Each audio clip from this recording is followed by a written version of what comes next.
especialista em criar ausências, no sentido de viver em sociedade, no próprio sentido de existir. Isso gera uma intolerância muito grande com relação a quem ainda é capaz de experimentar os prazeres de estar vivo. Quem dança, quem canta. Está cheio de pequenas constelações de gente espalhadas pelo mundo que dança, que canta, que faz chover.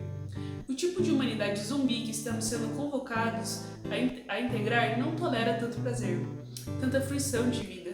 Então pregam o fim do mundo como uma possibilidade de fazer a gente desistir dos nossos próprios sonhos. E a minha provocação sobre adiar o fim do mundo é, exatamente, sempre poder contar mais uma história. Se pudermos fazer isso, estaremos adiando o fim. 1, 2, 3 e...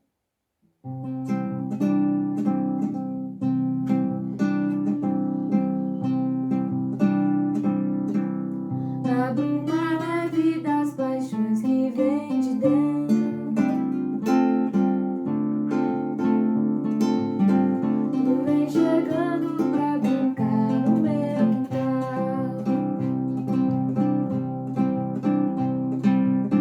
No teu cavalo, peito, no cabelo ao vento,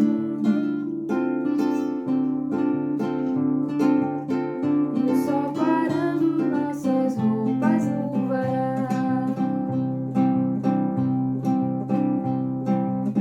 Na bruma leve das paixões que vem de dentro, tu vem chegando pra brincar no meu quintal. Com teu cavalo, peito, no cabelo ao vento, e o sol parando nossas roupas no varal. Tu vens,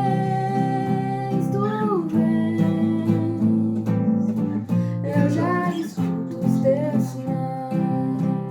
Tu vens,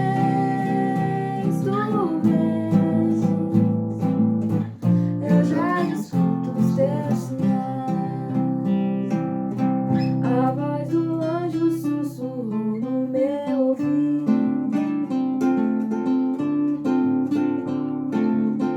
Eu não duvido, já escuto os teus sinais.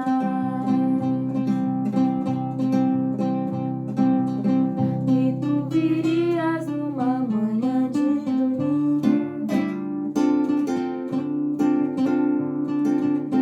Eu te anuncio nos sinos das catedrais. Tu vens, eu já escuto os teus sinais. Tu vens,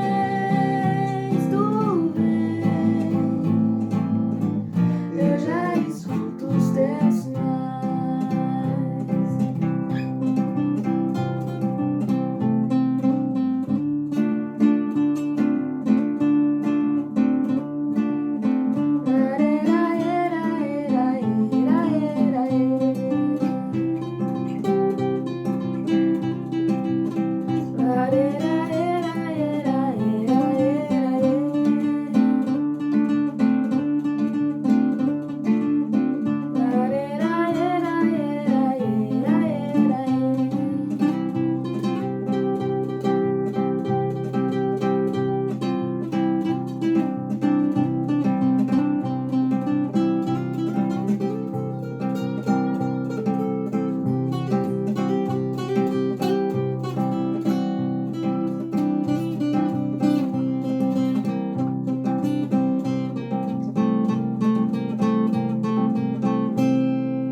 Para iniciar, a gente tem que saber o que é o conceito de agricultura. Agro é campo, cultura é cultivo. Ou seja, abre aspas, arte de retirar do solo de forma econômica, racional, produtos de origem vegetal e animal úteis ao homem.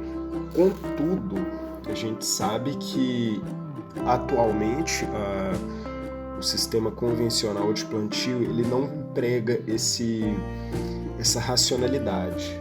E vem à tona um termo muito falado e sua definição é bem controversa, porque tem mais de 60 tipos de definições sobre agricultura sustentável. O que é agricultura sustentável? Abre aspas. A possibilidade de satisfazer as necessidades do presente sem comprometer as possibilidades de sobrevivência das futuras gerações. Fecha aspas. Como é sabido por muita gente, a monocultura ela é o plantio de apenas um tipo de produto, de planta, né? Ela é cultivada em um grande espaço e está associada aí a diversos tipos de impactos ambientais e na nossa saúde, né?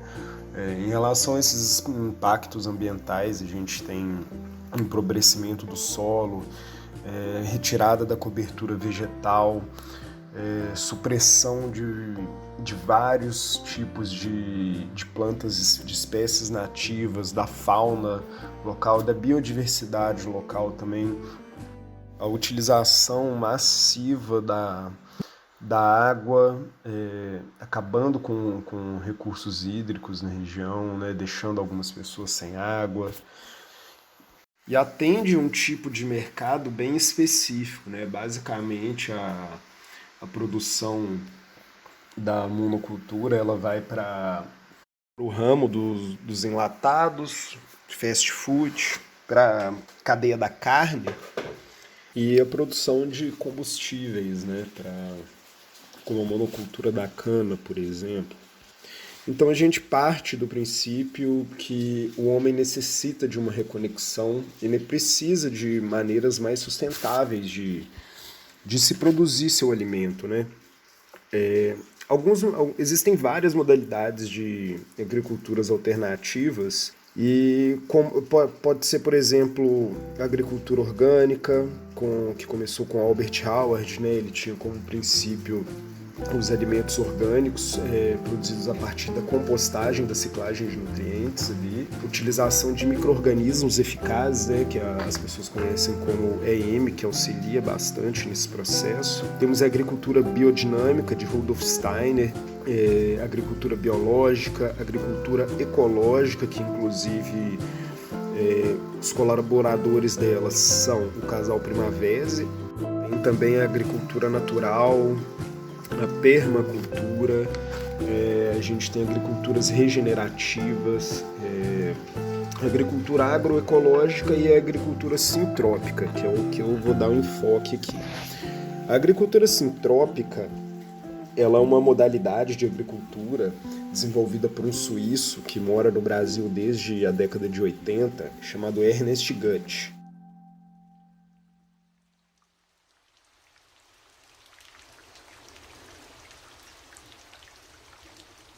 Seria mais inteligente de criarmos agroecossistemas em que a planta se sente bem e nos concentrar só por o nosso trabalho que cabe a gente.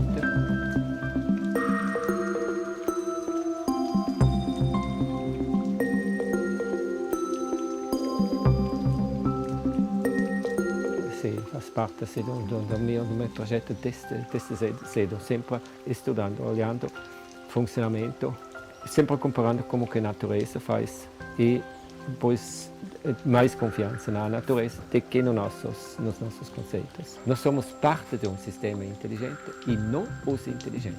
E na medida que eu vi que faz sentido resultados muito bons, eu pedi demissão do meu cargo e comecei a trabalhar.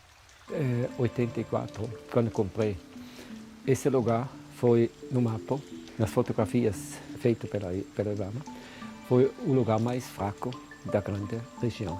10 anos depois, eu tive uma visita por parte de funcionários da Ibama, me perguntando o que está fazendo, o que estou fazendo, que cada ano está aumentando o índice. Naquele tempo era 7,8, sendo que 1 é terra rara e 10 é floresta de galeria ou de mata ciliar, de florestas úmidas.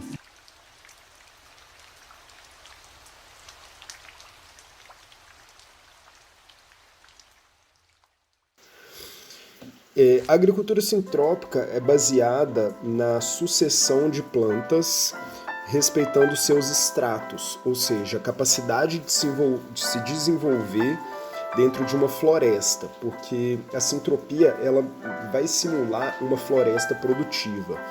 Lógico que a gente tem que levar em consideração também produtividade comercial, e isso não foge da agricultura sintrópica. A sintropia, você vai escolher um produto que vai ser o seu foco comercial, só que como você vai ter um consórcio com várias plantas, diversas culturas, você vai produzir uma variedade enorme de alimentos sem a utilização de agrotóxicos e nem fertilizantes químicos. É uma agricultura bastante sustentável porque dentro dela você vai excluir a utilização de qualquer tipo de veneno e de fertilizante químico. Uma vez que para você plantar em uma linha de plantio, por exemplo, você vai plantar plantas, de preferência arbóreas, né, e capins, que vão suprir a necessidade de nutrientes das culturas. Ou seja, você vai, em uma linha de plantio, você vai ter a sua parte de poda, que você vai colocar em volta da linha de plantio para ela gradativamente ser degradada, ciclando nutrientes e sendo transformadas em matéria orgânica para alimentar e suprir a necessidade nutricional dessas plantas. Além disso, por ser uma floresta produtiva, você vai ter o retorno da fauna e da flora local, inclusive na agricultura sintrópica, você faz o consórcio dessas plantas juntamente com a mata nativa, que não é para degradar tanto o local. E em relação ao uso da água, vai ser muito pouco mesmo, porque uma vez que a floresta está em equilíbrio, tudo tende a estar em equilíbrio. Tem uma frase dentro da agricultura ecológica que eles dizem que uma planta sadia não é atacada por pragas. Ou seja, você não vai precisar se preocupar com esses agentes de otimização do sistema, que é o nome das ditas pragas dentro da agricultura sintrópica. A agrofloresta é um modelo de agricultura que se inspira em como a natureza funciona para a gente plantar. Então a gente sempre vai encontrar diversas espécies de plantas diferentes no mesmo espaço, diversas plantas juntas ocupando esse mesmo espaço. Como também é na floresta. A gente não encontra uma monocultura, só uma espécie de planta em uma mesma área. A gente sempre vai encontrar um ecossistema, diversas espécies juntas ocupando esse espaço. Então essa combinação de plantas acontece a partir das características de cada uma delas. Sejam aquelas que preferem estar no sol, a gente disponibiliza esse ambiente para elas, essa luz solar para elas, como também aquelas que preferem ficar mais na sombra, vão estar abaixo dessas que preferem estar no sol. Então a gente proporciona todas as características que cada uma dessas plantas precisam para estar nesse ambiente. E assim a gente trabalha com a natureza, a favor dela, porque a gente entende os princípios, os processos e os métodos com que ela funciona, com que ela já testou há bilhões de anos e chegou nesse melhor método, e a gente aplica isso nos nossos canteiros, na nossa maneira de fazer agricultura.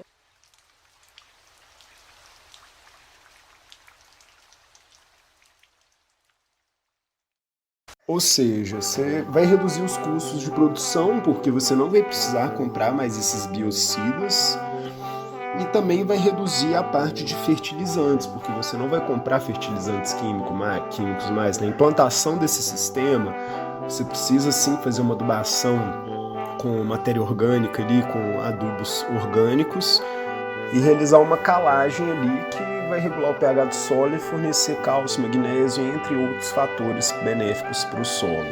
A qualidade do alimento ela deixou de ser prioridade para o produtor.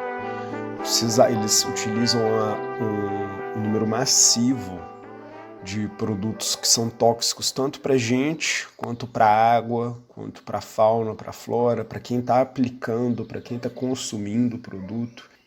E a maior produção de alimentos ela se dá por pequenos produtores, pequenos e médios produtores. Ou seja, nós temos a capacidade de comer alimentos mais saudáveis, com maior qualidade, sem risco de intoxicação, sem risco de desenvolver algum tipo de problema ao longo dos anos. E o Brasil tem tudo para ser um país onde produz alimentos de qualidade, mas isso aí está muito impregnado na nossa cultura, né? Vale a pena abrir a cabeça um pouco mais para essas modalidades de agricultura alternativa. Sim, você vai ter um retorno comercial, você vai gastar menos para produzir, você vai produzir uma variedade enorme de acordo com a sucessão, né? Eu não falei sobre sucessão, mas, por exemplo, você tem plantas de ciclo mais rápido, plantas perenes, ou seja, em uma linha de plantio, primeiro você vai colher feijão, depois você vai colher milho, mandioca, banana saindo ali no mesmo tempo. Posteriormente, algumas plantas arbóreas plantadas também vão começar a frutificar. E vai vindo um ciclo e você vai estar sempre produzindo com o seu foco comercial. Ou seja, vale a pena abrir a cabeça para isso, conhecer alguns produtores que implementam esse sistema. Então, é um ponto a se pensar, é uma coisa que vale a pena se observar, dar uma olhada, abrir a cabeça um pouco, porque realmente é o que o planeta está precisando hoje em dia. É um reequilíbrio com a natureza, não deixando de suas práticas produtivas de lado. Muito provavelmente você já ouviu falar que as árvores são responsáveis pelo oxigênio que a gente respira. O que, por sinal, está errado. 54% do oxigênio que a gente respira vem da respiração das algas marinhas. Então, se as árvores não produzem o nosso oxigênio, qual que é a importância de uma árvore? Para começar, economicamente a gente está em contato com as árvores o tempo todo. Seja na alimentação, no açaí, na banana, na maçã, na castanha que você come, são todos frutos vindos das árvores. Assim como a madeira que a gente usa para construção. Muito provavelmente o papel que você usa para escrever também veio de um eucalipto. Na agricultura, muitas vezes são plantadas árvores nativas no meio da lavoura, porque as raízes profundas impedem a erosão do solo, o que aumenta a produtividade. E apesar das árvores não produzirem grande parte do oxigênio que a gente respira, elas obviamente têm muita importância ambiental. A Amazônia, mesmo não sendo o pulmão do mundo, é responsável pela criação dos rios voadores, que são uma grande massa de água produzida pela respiração das árvores. Essa massa de água é carregada por correntes de vento passando pelo centro-oeste até o sudeste do Brasil, trazendo a chuva, e é responsável pela criação do Pantanal, a maior planície alagável do mundo. As árvores também fornecem sombra, o que é meio óbvio, não parece grande coisa, mas isso diminui a temperatura média local, aumenta a umidade do ar e, consequentemente, aumenta a frequência das chuvas. Elas servem de hábitat nicho ecológico para diferentes tipos de indivíduos. Então, assim como no oceano, cada camada de profundidade é habitada por diferentes tipos de criaturas, do colo até a copa da árvore existem camadas diferentes entre si, com suas próprias espécies de insetos, plantas, aves e mamíferos vivendo nelas. Outra coisa muito importante sobre as árvores é a sua composição. Por quê? Primeiramente, quando você queima papel, você queima madeira, para onde vai a grande parte da massa que você está queimando? As cinzas que ficam são só o que restou daquela combustão.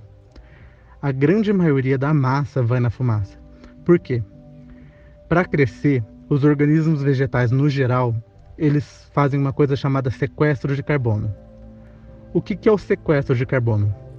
Quando uma árvore está crescendo, ela pega o carbono atmosférico e usa para fazer sua própria composição.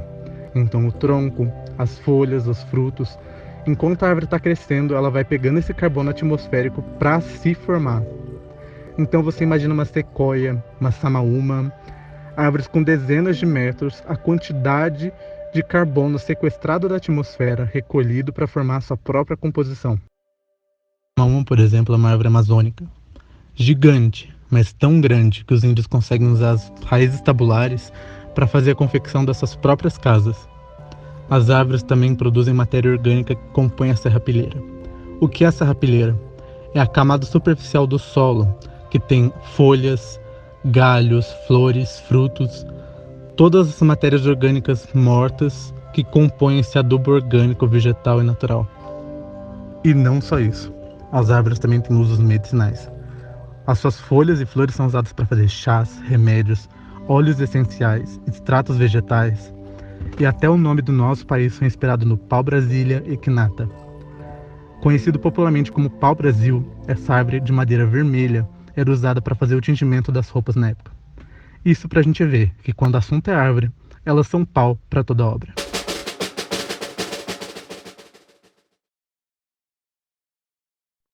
Eu vou ler alguns trechos desse livro, Curumiguaré no Coração da Amazônia.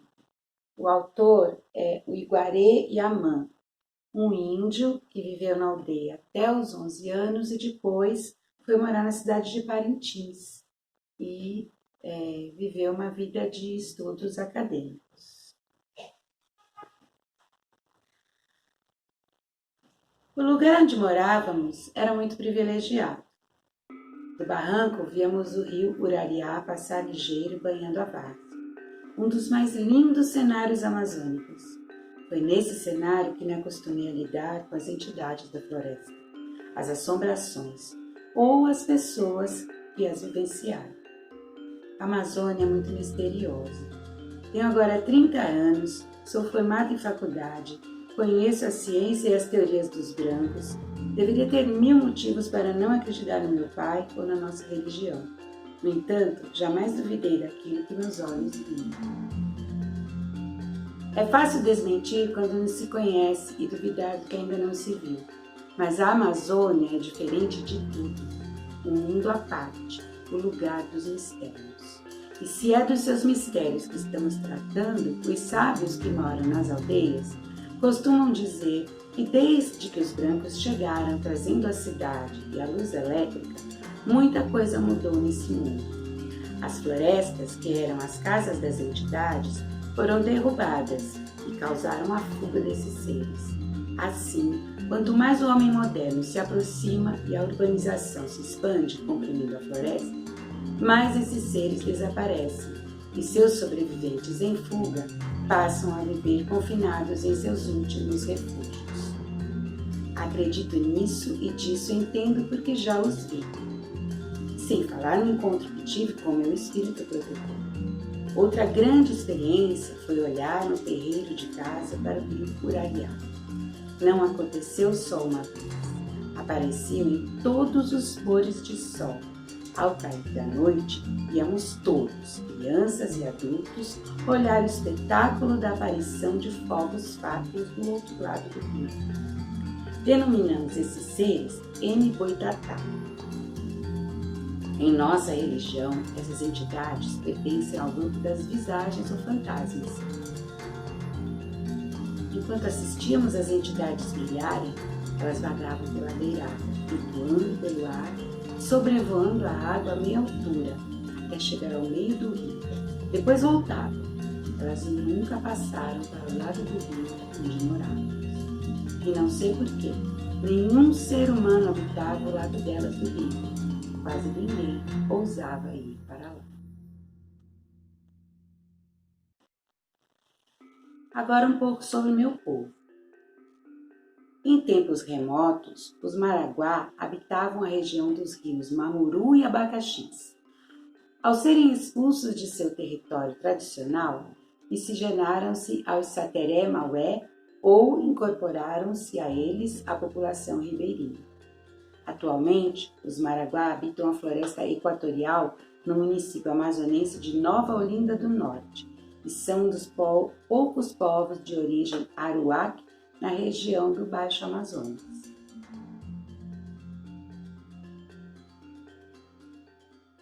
Aqui é Daniel Munduruku, estou falando a convite aqui dos amigos. Como vocês já sabem, eu sou um indígena do povo Munduruku e resido aqui na cidade de Lorena, no Vale do Paraíba, há mais de 30 anos. e a partir daqui eu tenho desenvolvido todo um trabalho de difusão da cultura dos povos originários ou povos indígenas, através principalmente da literatura.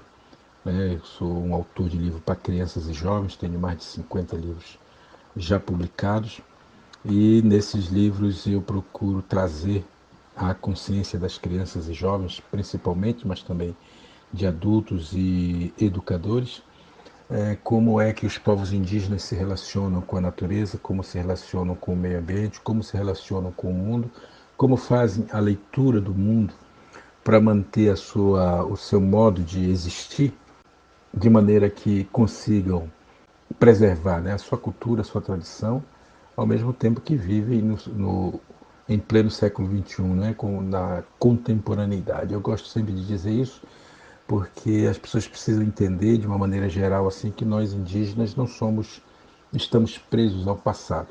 O passado para nós é uma memória super importante, mas somos, sobretudo, seres do presente, do agora, do hoje. A memória ela é uma fonte inesgotável de pertencimento, uma fonte inesgotável de aprendizados, de sabedorias. E o passado serve justamente para nos dar suporte para vivermos melhor o presente, o agora, o hoje. Como se pode comprar ou vender o firmamento, ou mesmo o calor da terra? Essa ideia é desconhecida para nós. Se não somos donos da frescura do ar ou do fulgor das águas, como poderão ser comprados? Cada porção desta terra é sagrada para o meu povo. Cada brilhante mata de pinheiros, cada grão de areia nas praias, cada gota de orvalho nos escuros bosques, cada colina e até o som de cada inseto. Tudo é sagrado ao passado e à memória do meu povo. Os mortos do homem branco esquecem seu país de origem quando empreendem seus passeios entre as estrelas. Os nossos mortos, no entanto, não podem nunca esquecer essa bondosa terra, pois que ela é a mãe dos peles vermelhas. Somos parte da terra como ela é parte de nós. As flores perfumadas são nossas irmãs. Os escarpados penhascos, os úmidos prados, a grande águia, o calor do corpo do cavalo, o homem, todos pertencemos à mesma família. Por tudo isso, quando o grande chefe de Washington nos envia mensagem que deseja comprar nossas terras, ele nos está pedindo demasiado. Também nos diz o grande chefe que nos reservará um lugar onde possamos viver confortavelmente entre o nosso povo. Ele se converteria em nosso pai e nós em seus filhos. Por isso, consideraremos a sua oferta para comprar as nossas terras. Mas se lhe vendermos as terras, deve ensinar a seus filhos que são sagradas. Os rios são nossos irmãos e também são seus. Portanto, devem tratá-los com a mesma doçura com que se trata um irmão. Sabemos que o homem branco não compreende o nosso modo de vida. Ele não sabe distinguir entre um pedaço de terra e outro. É um estranho que chega de noite e rouba da terra o que necessita. A terra não é sua irmã, e sim sua inimiga. Nós preferimos o murmúrio do vento sobre a superfície do lago, o seu perfume purificado pela chuva do meio-dia. O ar tem um valor inestimável para o pele vermelha, já que todos compartilhamos do mesmo alento. A besta, a árvore, o homem, todos respiramos o mesmo ar. O homem branco parece não ter consciência do ar que respira, como um moribundo que agoniza durante dias insensível ao fétido odor. Eu vi milhares de búfalos apodrecendo nos prados, mortos a tiro pelo homem branco de um trem em marcha. Sou um selvagem e não posso compreender como uma máquina fumegante pode importar mais que o búfalo, que nós matamos apenas para sobreviver. O que seria do homem sem os animais? Se todos fossem exterminados, o homem também morreria de uma grande solidão espiritual.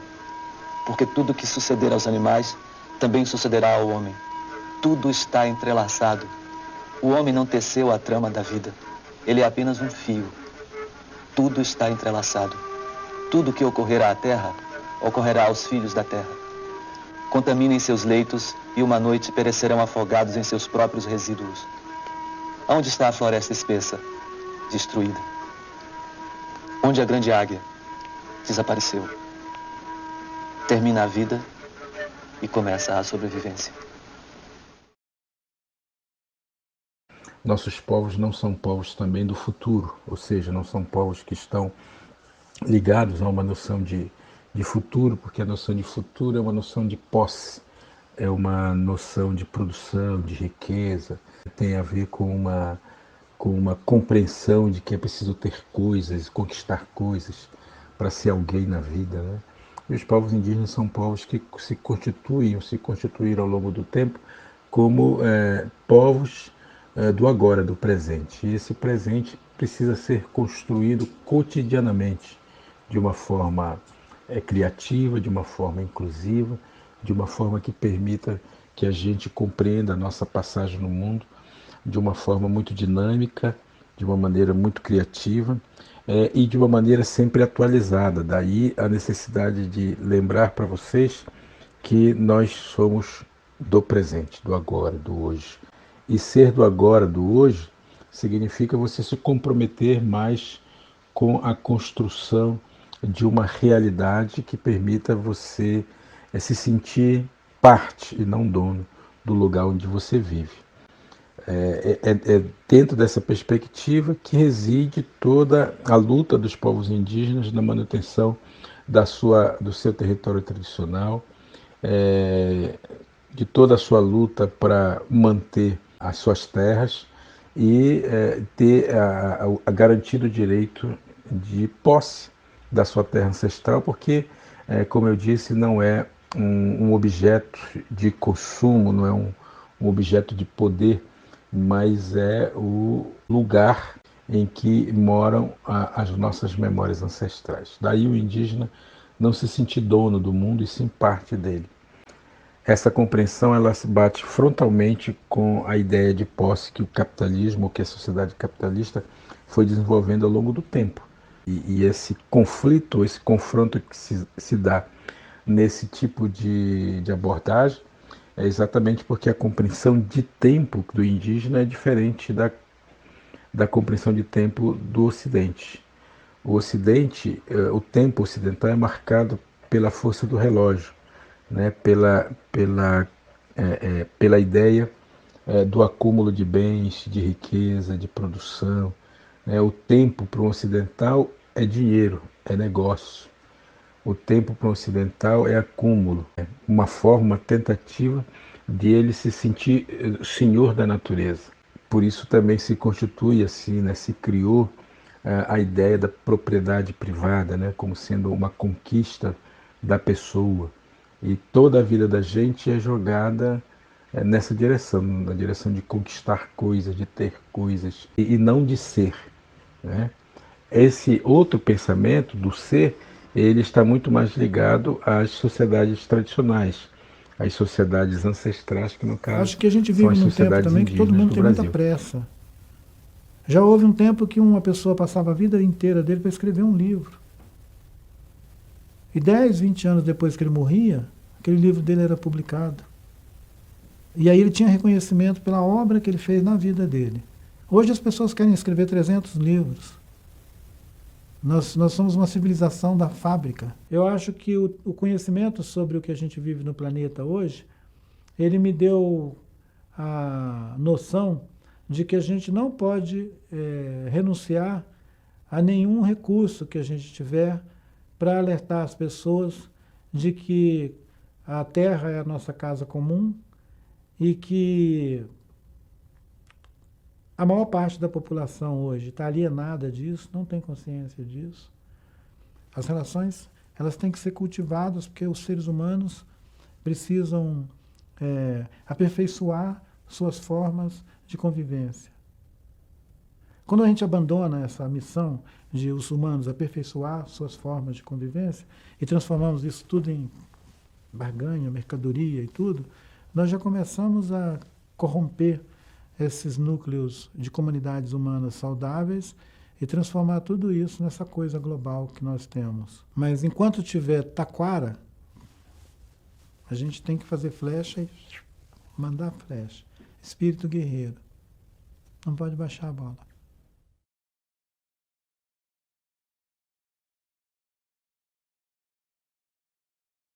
O tempo indígena é um tempo da circularidade, é o tempo da natureza.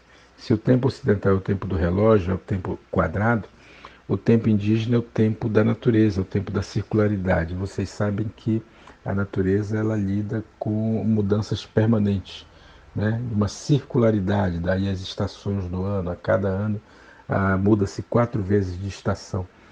Portanto, é o tempo da impermanência, é o tempo da passagem. Daí que o indígena ele não se prende ao objeto, à propriedade privada. Ele se sente parte da natureza.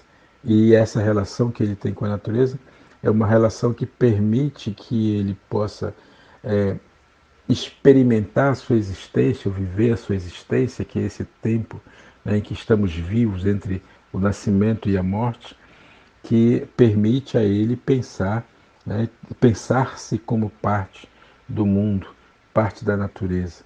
E daí vem toda uma lógica por trás disso de manutenção da natureza. A economia indígena é baseada em cima da manutenção dessa circularidade. A política, as relações políticas também são baseadas em cima da ideia de manutenção do espaço que é sempre coletivo, né? E aí vem uma outra questão importante desenvolvida pelos indígenas, é de se perceber sempre parte, ou sempre um coletivo. É uma sociedade, portanto, da abundância, porque as pessoas se alimentam de igual maneira, elas têm as mesmas coisas, elas têm os mesmos direitos, e esses direitos são compartilhados. Existe toda uma lógica, né, e uma dinâmica da circularidade que permite para os indígenas viverem bem. Como eu disse, é um pensamento que se confronta diretamente com essa visão de domínio que o Ocidente tem. Daí a perseguição que essas populações sofrem. Perseguição de vida, né? Perseguição ideológica, perseguição de compreensão errada, né? De que os indígenas são atrasados, ou que os indígenas têm muita terra e não sabem o que fazer com ela, que são formas ideológicas de garantir que o Estado brasileiro, né, através das suas forças mesmo, da sua força legal, a força policial, ou mesmo, às vezes, incentivando a invasão do território indígena por garimpeiros, madeireiros e mineradoras em geral, ela tem o sentido de enfraquecer essa sociedade, enfraquecer as sociedades indígenas. Então, dentro dessa perspectiva, existe então todo esse confronto, esse conflito que a gente precisa compreender para sairmos um pouco da imagem congelada que nós temos das populações indígenas. Essa imagem congelada tem um objetivo, que é tentar convencer a sociedade brasileira de que os indígenas estão fora de lugar. E os indígenas, teimosamente, né, resilientemente, continuam gritando bem alto que nós estamos aqui, nós somos seus contemporâneos, nós fazemos parte dessa mesma realidade social, dessa mesma realidade histórica, e que nós temos o direito de estarmos aqui e agora. É essa reflexão que eu queria fazer para vocês. Agradeço a oportunidade, paz e bem a todos e todas vocês. Abraço.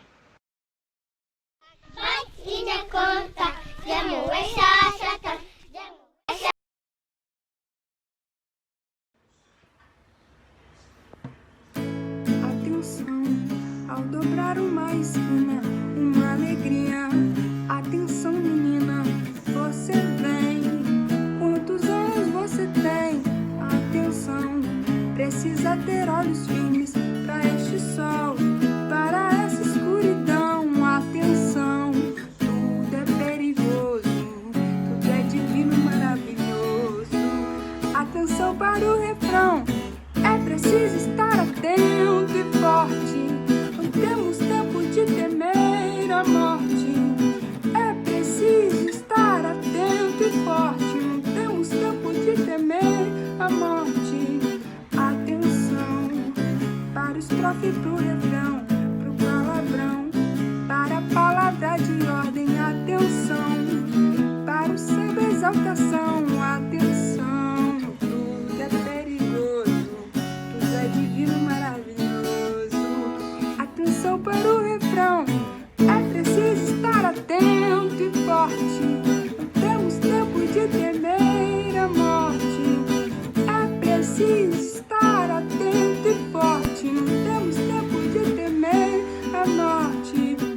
Atenção para as janelas no alto. Atenção ao pisar no asfalto e mangue. Atenção para o sangue sobre o chão. É preciso estar atento e forte. Não temos tempo de temer a morte. É preciso estar atento e forte. Não temos tempo de temer a morte. Atenção, tudo é perigoso, tudo é divino, maravilhoso. Atenção para o refrão. É preciso estar atento e forte. Não temos tempo de temer a morte. É preciso estar atento e forte. Não temos tempo de temer a morte. É preciso estar atento e forte. Não temos tempo de temer a morte. É preciso estar atento e forte. Não temos tempo de temer a morte.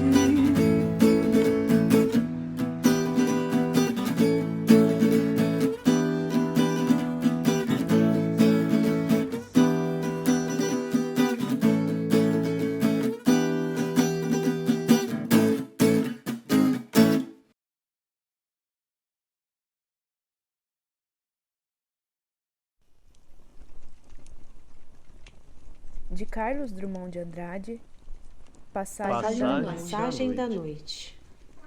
É noite. Sinto que é noite. Não porque a sombra descesse, bem me importe a face negra, mas porque dentro de mim, no fundo de mim, o grito se calou, fez-se desânimo. Sinto que nós somos noite, que palpitamos no escuro e em noite nos dissolvemos. Sinto que é noite no vento, noite nas águas, na pedra. E que adianta uma lâmpada? E que adianta uma voz? É noite no meu amigo, é noite no submarino, é noite na roça grande. É noite, não é morte. É noite de sono espesso e sem praia. Não é dor, nem paz, é noite. É perfeitamente a noite. Mas salve, olhar de alegria, e salve dia que surge. Os corpos saltam do sono, o mundo se recompõe. Que gozo na bicicleta, existir seja como for. A fraterna entrega do pão. Amar, mesmo nas canções. De novo andar. As distâncias, as cores, posse das ruas. Tudo que à noite perdemos se nos confia outra vez. Obrigada, coisas fiéis. Saber que ainda há florestas, sinos, palavras, que a terra prossegue seu giro e o tempo não murchou, não nos diluímos. Chupar o gosto do dia, clara manhã, obrigado, o essencial é viver.